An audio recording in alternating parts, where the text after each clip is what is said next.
In 1954, the democratically elected president of a country was overthrown in a coup. Not because of a war, not because of a scandal, because he tried to take unused farmland from a foreign fruit company and give it to his own citizens. That company had enough power to help topple a government. This is the story of the corporation that quietly ran entire nations from the inside. You've probably heard the term banana republic used as a joke, a small, unstable country run by corrupt leaders. Most people don't know the term comes from a real company and a very real history. Let's get into it. In 1899, a company called the United Fruit Company was formed by merging a handful of American banana importers into a single giant. Within just a few decades, it became one of the largest and most powerful corporations in the world. It didn't just buy bananas from local farmers. It bought the land the bananas grew on, across huge stretches of Central America. Then it built the railroads to move that fruit to port because no functioning railway existed. Then it built the ports themselves.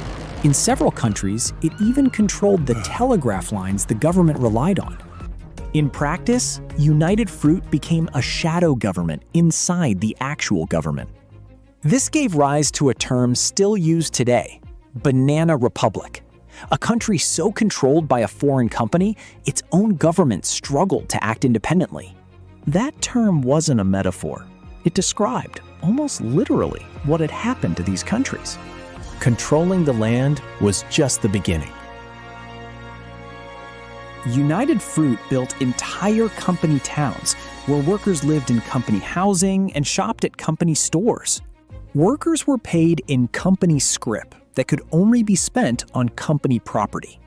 Private security forces, answering directly to the company, kept order. When workers pushed back, the response could be brutal. In 1928, banana workers in Colombia organized a major strike, demanding written contracts and real currency instead of company scrip. The Colombian military, acting on the company's behalf, opened fire on a crowd of striking workers gathered in a town square. The exact death toll has been disputed for nearly a century, with estimates ranging from dozens to several thousand. What's not disputed is that a national army was deployed against its own citizens to protect a single company's profits. This event, now remembered as the Banana Massacre, showed just how much power one corporation could hold over a sovereign nation. But the company's biggest move was still ahead of it. By the early 1950s, Guatemala had a democratically elected president, Jacobo Arbenz, who introduced a land reform law. The law aimed to redistribute unused farmland to poor and landless farmers. The largest landowner in the country, by far, was United Fruit. United Fruit considered this an existential threat, and it had powerful friends in Washington. The company's board included men with direct ties to the sitting Secretary of State and the director of the CIA. In 1954, the United States authorized a covert operation to remove Arbenz from power. Guatemalan exile forces, trained and backed by the CIA, invaded, and Arbenz resigned within weeks. A democratically elected government had been toppled, in large part, to protect the land holdings of a fruit company. And the company just kept going.